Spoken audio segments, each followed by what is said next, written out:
Selamat datang di MI Corner. Kali ini kita akan mereview buku.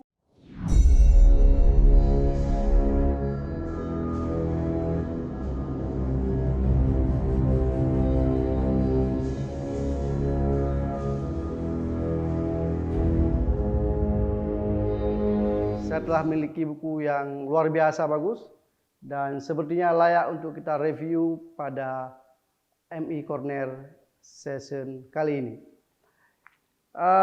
Bersama saya sudah ada buku judulnya Pendidikan Aceh Dinamika dan Harapan. Jadi buku ini adalah buku yang ditulis oleh para pengurus MPA, Majelis Pendidikan Aceh, berkolaborasi dengan sebuah penerbit di Yogyakarta bernama penerbit Pale Media Prima. Buku ini ditulis oleh 7 orang pengurus MPA yang terdiri dari Dr. Nazamuddin. Beliau itu menulis tentang pendanaan pendidikan Aceh melalui dana otonomi khusus. Jadi kalau kita lihat tulisan beliau menampilkan beberapa data juga penggunaan dana otonomi khusus, dan ini menjadi tulisan yang luar biasa untuk dirujuk dan juga menjadi sesuatu yang bagus. Jadi termasuk beliau juga mengutarakan bagaimana dana OSUS yang notabene-nya itu 20% harus dialokasikan untuk sektor pendidikan. Nah, setelah itu disusul oleh Pak Saiful Bahri. Beliau pengurus MPA yang juga dosen di Universitas Syah Kuala. Beliau menulis tentang pendidikan anak usia dini dan peningkatan sumber daya manusia. Jadi beliau ini ahli di bidang pendidikan anak usia dini juga. Beliau menguraikan beberapa kebijakan tentang pendidikan anak usia dini. Kemudian juga beliau menguraikan juga tentang data juga, dan paling menarik dalam buku ini beliau juga membahas beberapa poin tentang permasalahan-permasalahan yang dihadapi oleh pendidikan anak usia dini di Aceh.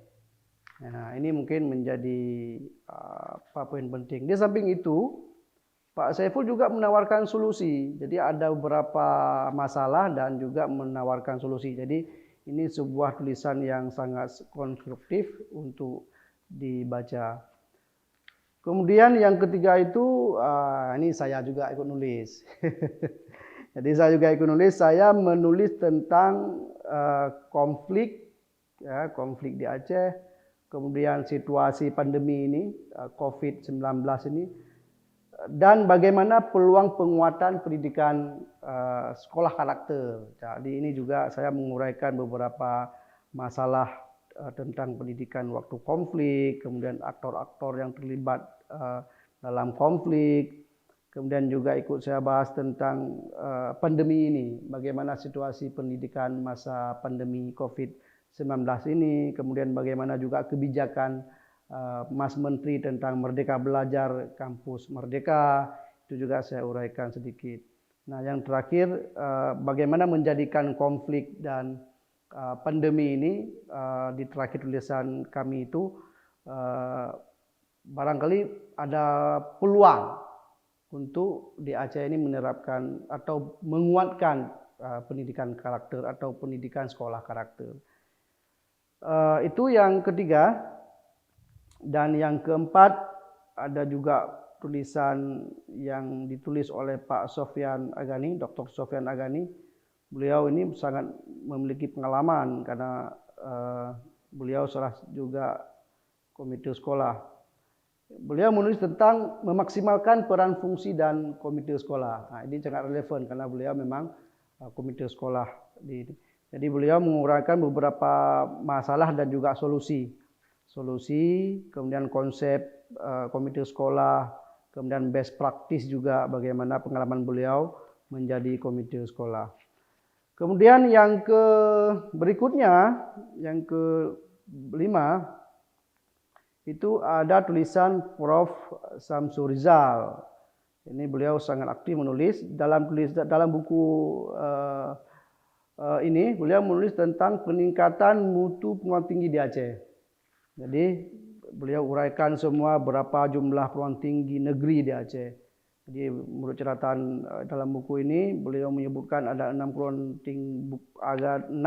perguruan tinggi negeri ya di Aceh. Kemudian sepertinya kalau bicara tentang perguruan tinggi swasta banyak juga di Aceh. Jadi ini kemudian beliau juga menawarkan beberapa strategi tentang peningkatan kualitas staf pengajar dan juga beberapa masukan beliau tentang perguruan tinggi di Aceh. Kemudian disusul oleh Pak Dr. Rusli Yusuf. Beliau menulis tentang pendidikan Aceh berorientasi pada pembelajaran abad 21. Jadi ini lengkap sekali. Beliau ini lengkap sekali, penuh dengan rujukan dan juga penuh dengan data-data yang menarik tentang bagaimana juga ada gambar sini, bagaimana kerangka kerja untuk hasil dan sistem dukungan pelajar pada abad 21. Jadi luar biasa, beliau concern sekali pada topik ini. Kemudian yang terakhir itu ada tulisan Prof. Rinaldi Idrus yang berjudul Saat dan Pasca COVID-19, Pendidikan SMK Aceh mau kemana? Nah ini sangat luar biasa. Beliau sangat menguasai tentang pengembangan dan arah masa depan pendidikan SMK di Aceh. Jadi beliau menguraikan beberapa data dan juga menguraikan beberapa hal yang penting tentang pendidikan SMK di Aceh. Jadi beliau juga sempat menguraikan di sini tentang peta jalan pendidikan SMK di Aceh. Itu beberapa hal penting dari buku Pendidikan Aceh Dinamika dan Harapan. Tapi yang pasti buku ini ditulis secara gotong royong, ya, diterbitkan juga secara gotong royong dan hasilnya bisa kita baca karena juga ditulis oleh para orang yang berkompeten. Di samping itu buku ini juga diberi prolog oleh Profesor Abdi Awahab. Beliau dalam prolognya juga menguraikan hal-hal yang penting, terutama eksistensi Majelis Pendidikan Aceh, kemudian bagaimana juga beliau memotivasi para pengurus dan juga yang lainnya untuk dapat berkolaborasi supaya pikiran-pikiran tentang pendidikan Aceh menjadi hal yang penting untuk dipublikasi. Demikian barangkali untuk sesi kali ini tentang review buku. Nanti kita akan menghadirkan buku-buku yang lain yang barangkali menjadi bahan penting untuk kita rujuk. Demikian kali ini. Assalamualaikum warahmatullahi wabarakatuh. Sago ID, jangan lupa subscribe dan nyalakan loncengnya.